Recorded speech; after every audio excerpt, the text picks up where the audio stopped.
Well, I'm glad to be back. It was a fun vacation while it lasted, but I'm really glad to see you guys. Anyways, let's get right into it.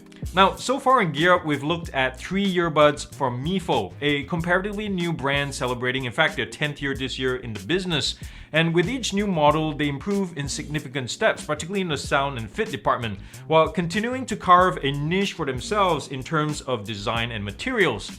Well, here we are in Q1 2022, and Mifo decides to drop this, the Mifo S. Can you see this? This new set rocks a really sweet paint job, and more importantly, it sounds good and is one of the most comfortable earbuds I've used so far this year, and that's saying a lot.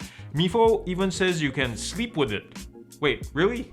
Well, let's check it out after these messages and let's find out together if this is legit or not. And don't forget to subscribe and share if you like where this video is going. That way.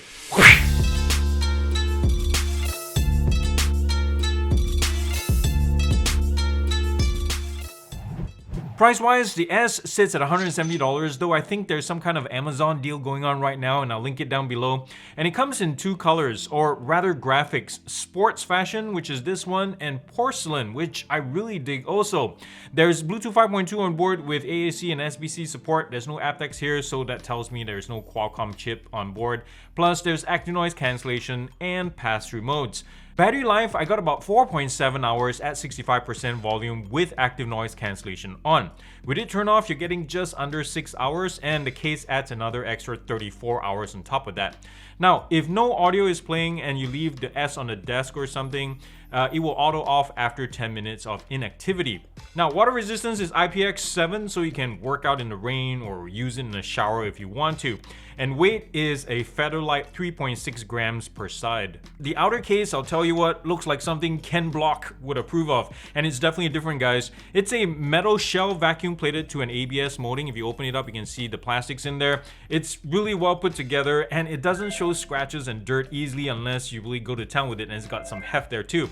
Unfortunately, a metal casing also means there's no Qi charging right here at the bottom, but thank goodness we have USB-C charging right at the back. Opening the lid on the case also borders on engineering geekiness. It really warms my technical heart here, guys. So check this out. If you press the front button right here, which also serves as a reset button if you hold it down, but when you press it once, the lid pops open 90 degrees just like that with an aid of the complex looking hinge mechanism right here. It kind of reminds me of the link or a link on an expensive watch band, doesn't it? It's really cool, guys. When you do this, when I've done this in front of people, anytime they've always gone like, this is so awesome, what is this? It's a conversation starter. Now, as you can see here, the interior, it's really easy to clean. It's all matte plastics except for the earbud cavity right there, but it's wide and expansive, so it's easy to run a Q-tip through it. LED status lights are right here in the middle, and the charging contacts, and here's the little clasp for the little clip right there. It has a magnet in of itself. And speaking of magnets, let me pop this other earbud back in, and these things are nice and strong too. They hold in place. In case you drop it, they don't go flying everywhere. If you're thinking right now that your eyes are deceiving you and you're like, no way these earbuds are that small in real life, I'll tell you what, they're really diminutive, they're tiny, they're really lightweight. And Mifo told me that they scan a whole bunch of ears just to make sure that this central unit is as small as possible to just fit right into your ear canal and rely on the ear hooks here to lock into your helix. I'll tell you what, it really works, and I'll talk more about fit in a second. And out here, this is all plastic, unlike the case itself, just to keep the weight down. This is plastic, and touch controls are right here. And this print, the S&O, kind of reminds me of Bang & Olufsen's logo, doesn't it? I'm not sure if it's an homage or it's trying to fool people, but it is what it is right there. And the touch controls accept single, double, triple taps as well as hold, and it's not customizable in the app because there is no app. There are 3 mics per side, one at the bottom here, one right next to the charging contacts, and one right towards the top. I'm not sure you can see that. There's no wear detection sensor. When you pull off the ear tips themselves, they're relatively easy to put back on, not the quickest, and the end here is protected by a mesh grill. Now, in the business end of things, there's a balance armature towards the front here that handles the highs or majors and the highs, with a driver set right here behind it handling the lows, and I'll talk more about sound quality in a few minutes. You might hate winter and snow and everything, but I don't think you can say no to this kind of view. Look at this. We just got a couple of inches last night, and it's so beautiful. It's awesome. Anyways, we're out here doing the Bluetooth range test with the Mifo S in my ears. We have Bluetooth 5.2 on these, so we're gonna see how these things last. I have some Man Eater by Hall & Oates in here playing on, what is it? Deezer, yes. I'm gonna play it right there, put it right there, and we're gonna walk around the back of my house towards the side. I'm gonna try to avoid this big pile of snow here. So Bluetooth 5.2 should last around 30 to 33 feet before we hear some signal cutouts. So that shiny little piece right there is the phone, and where I'm standing is around 25 feet. How you guys doing? Thank you for joining me today. Gonna keep walking. Oh, we just got a little cutout right here. It's around 38 feet.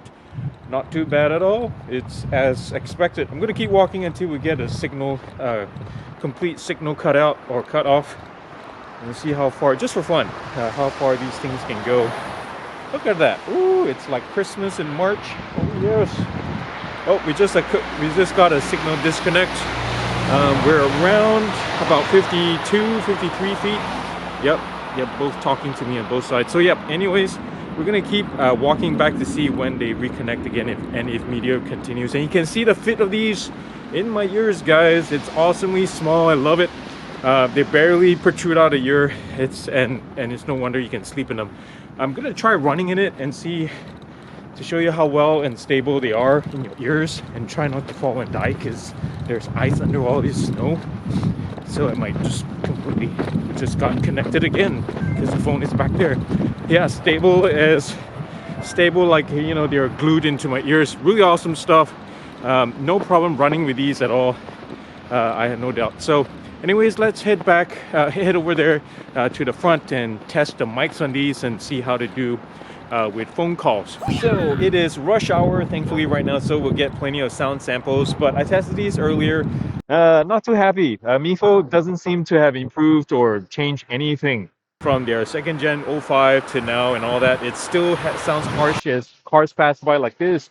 You can hear that noise suppression is barely keeping up and sounding like you're underwater, and also very metallic and grating. So back to the drawing board. There's 2 mics on board on these, and 3 mics per side. And I tested these yesterday with wind.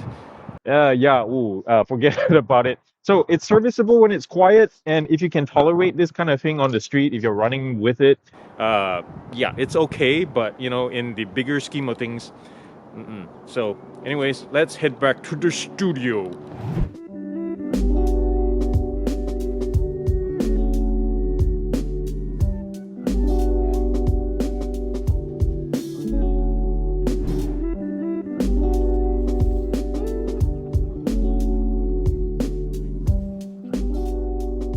To say that this sounds like a Mifo might, well, I know it sounds like I'm cussing, but actually is a testament to the consistency of Mifo's audio tuning.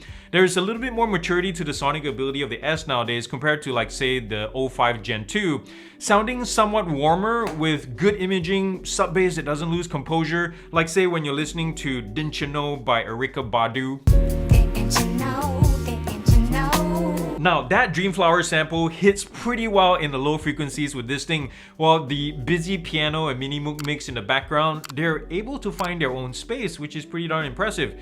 If there is anything I wish that could have been done better, it'll be stronger amplification. I wish this was a little bit louder, more authoritative bass, as well as some extra definition in the mids and the highs, just a little bit, which I miss especially when I listen to something like Dire Straits doing Sultan of Swing. I know it's not for everybody, but I think the overall design really makes this thing stand out from the crowd.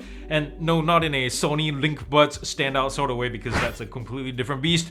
The graphics on this is spot on, but where it really takes the cake for me is the shape and the size of the earpiece itself.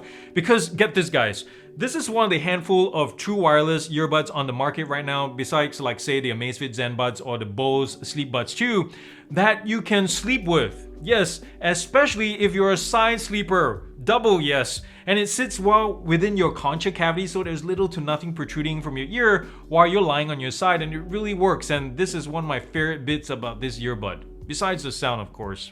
I'm putting battery life in the neutral territory because while I think that a listening time of around 4 hours is low for 2022, I also understand that that's because of the small sleep-friendly size. So now, I realize that Mifo is wanting you to buy into the look and feel and performance aspect of the S, and trust me, it really delivers on that front, but take the design and build materials out of the equation for a second. Do you know what you can get for $170? The Samsung Galaxy Buds Pro, exact same price. The Jabra Elite 7 Active for 10 bucks extra. And the first gen AirPods Pro for $20 more.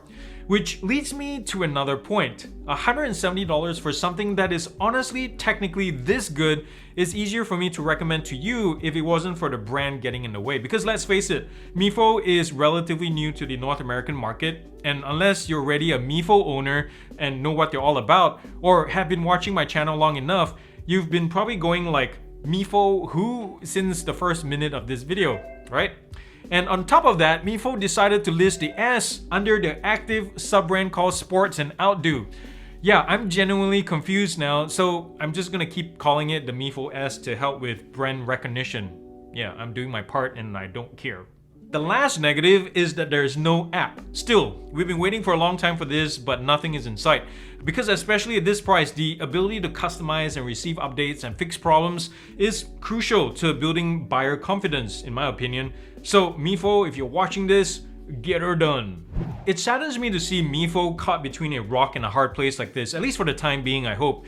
It's part of the reason also why this video probably won't get many views at all, because no one really knows about this brand or what they're all about. Now, as you know, I had the opportunity to review a few of these Mifos over the years, and I can safely say that Mifo is getting really good. This S, no, not this one, this S is not only a properly legit piece of kit, it's also something I believe that deserves your attention and support. And yes, I know the price can be a barrier. There also needs to be better English translation for the owner's manual and even their website. Plus, Mifo needs to give us customization and firmware support. But I've said this before and I'll say it again. From a technical and design standpoint, this thing is a joy to use. So with all that said, I'm giving the Mifo S a GearUP score of 8.4 out of 10. And this is how I broke it down to get the final score. If you have any questions about it, feel free to comment down below. Well, we're close to the end of the episode, guys, and thank you so much for being here and for watching this. And if you can, please subscribe to this channel. I'm trying to get to 50,000 subs like pronto, so any kind of help will be super awesome. And tell your friends and family about it too. It will be super helpful. Visit my Patreon page where you can buy me a cup of coffee or tea or something and join the Patreon family. Remember to thumbs up if you like this video and comment nicely down below too. And thumbs down. Thumbs down to the global bullies out there. You know who you are. You know, people who need to be putting their hands in other people's cookie jars except their own. Yeah, you know who I'm talking about. Don't blame us for having better tasting, more enticing chocolate chip democratic cookies than yours. And yeah, I'm not saying who I'm talking about specifically here, of course, because I'm just putting it out there and I don't want to be rushing it. Wow, that was bad. Anyways, thank you so much, guys, for being here. I love y'all. Remember to do something kind and loving for somebody in this world. Pray for the Ukrainians.